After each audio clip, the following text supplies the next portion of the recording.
तुझे हे वागणे चाकोरी बाहेरचे आहे। समाज आमच्या तोंडात शेण घालतोय। आमची छितू झाले।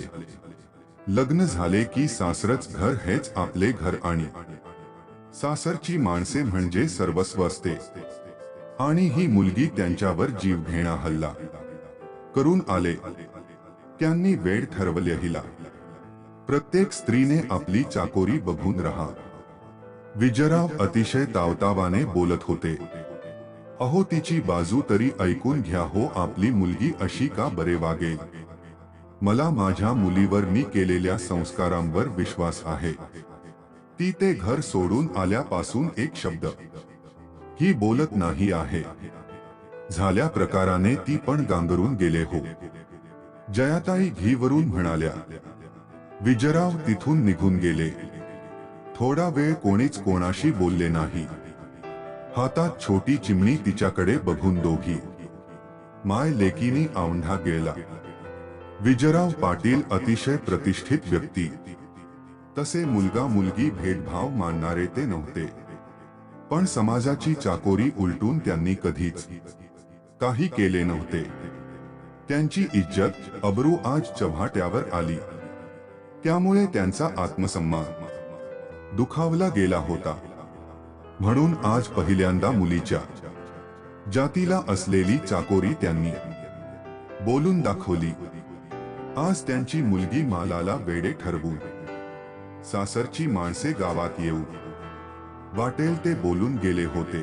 पण यात चूक कोणाची हे शोधता त्यांनी सुद्धा मुलींना असलेले बंधन, बाईच्या जातीने कसे चाकोरीत राहावे हे सांगून आपल्या मुलीलाच बोल लावले। रात्रभर तळमळत होते। शेवटी जयाताई त्यांच्या जवळ येऊन शांत आवाजात म्हणाल्या, तुम्हाला राग येणार नसेल तर मी बोलू का? लग्न झाले अन लगेचच तिच्या लक्षात आले, घरात सर्व बुरसटलेल्या विचारांचे आहेत। घरच्या लक्ष्मीला अतिशय घृणास्पद वागणूक द्यायचे हो। बायकांना त्या घरात काडीचीही किंमत नव्हती। पण लोक काय म्हणतील या भीतीपायी तिने स्वतःला या पिंजऱ्यात अडकून घेतले। मलाही एका शब्दाने कधी सांगितलं नाही तिने। खूप सोसले हो एकटीनेच। गोड बातमी आली आणि सर्वांचे रूप पालटले। तिचे कौतुक डोहाळे काही विचारू नका। खूप खुश झाली ती। तिला वाटले आता हे दष्टचक्र संपून जाईल।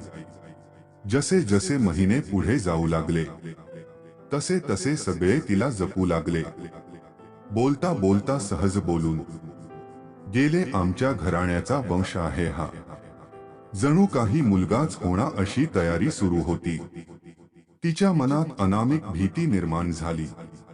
झोपायची नाही ती अन शेवटी ही भीती खरी ठरली, मुलगीच झाली। तसे त्या सर्वांनी राक्षसरूप धारण केले। ह्या इवल्याशा मुलीच्या जीवावर उठले।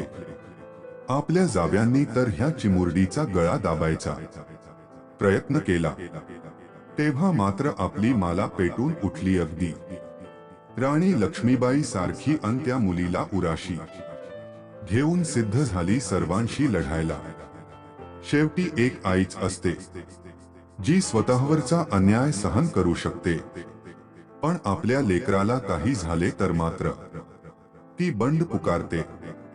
ह्या चिमणीला वाचवताना मिळेल ती वस्तू तिने त्यांना फेकून मारली। तिलाही कळले नाही आप काय करतोय। घाबरून तिने घर सोडले आणि इथे आली। काय चुकले हो सांगा मला। मी तर म्हणते योग्य वेळेस तिने ही चाकोरी तोडली। मी आहे तिच्या पाठीशी खंबीर उभी। काहीही झाले तरी मी आता तिला असल्या नरकात ढकलणार नाही ज्या समाजात अजूनही स्त्रीला अशी वागणूक दिली जाते। घरच्या लक्ष्मीला वेड ठरवले जाते। पहिली बेटी धनाची पेटी असे म्हटले जाते, पण इथे तर त्या चिमुरड्या जीवाचा बळी घ्यायचा प्रयत्न केला त्यांनी। स्वतः मात्र माणुसकीची चाकोरी पण सोडून वागले आणि माझ्या मुलीकडून चाकोरीबद्ध वागण्याची अपेक्षा करतात ही लोक. अशा लोकांना शिक्षा व्हायलाच हवी. विजयरावांचे डोळे उघडले. त्यांनी लगेच खोलीत जाऊन मालाची भेट घेतली. पोरी, मला माफ कर. मी तुझ्या पाठीशी खंबीरपणे उभा आहे. आपण काय वाटेल ते करू. चाकोरी बाहेर जायला लाल तरी चालेल, पण तुला न्याय मिळवून दिल्याशिवाय हा बाप गप्प बसणार नाही. मला आज आपल्या वडिलांच्या खांद्यावर डोकं ठेवून खूप रडली. मोकळी झाली.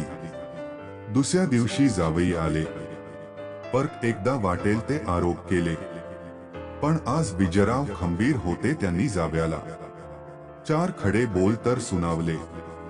कन्यारत्नाची लक्ष्मी म्हणून पूजा केली.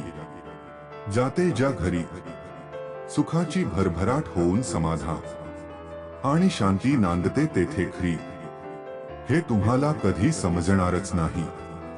माझ्या मुलीला वेळ ठरवण्याचा अधिकार तुम्हाला कणी दिला. तुम्ही साधी माणुसकी दाखवली नाही आणि तिच्याकडून त्याला विरोध झाला म्हणून तिला वेळ ठरवलं तुम्ही. आता कोणतीही चाकोरी या बापाला आपल्या मुलीला न्याय मिळवून देताना अडवू शकत नाही. तिच्या वडिलांनी सर्व चाकोऱ्या जुमानून मालाला न्याय मिळवून दिला आणि माला उजळ माथ्याने समाजात फिरू लागली. तिच्या सासरच्या लोकांना योग्य ती शिक्षा शासनाने दिली. अजूनही या समाजात अशा अनेक गोष्टी घडत असतात. मुलगी झाली म्हणून दुःख करत बसणारे, तर काही गर्भातच तिला नष्ट करणारे. आई त्याला विरोध करते, पण तिला गप्प केले जाते. अशा वेळेस तिला गरज असते ती आधाराची, पाठिंब्याची. तो आपण द्यायला हवा. मुलीचा संसार, समाज या चाकोरीत अडकता अन्यायाविरुद्ध आवाज उठवायला हवा. कथा पूर्ण काल्पनिक आहे. अशाच कथा पाहण्यासाठी चॅनलला सबस्क्राईब करा आणि लाईक करायला विसरू नका.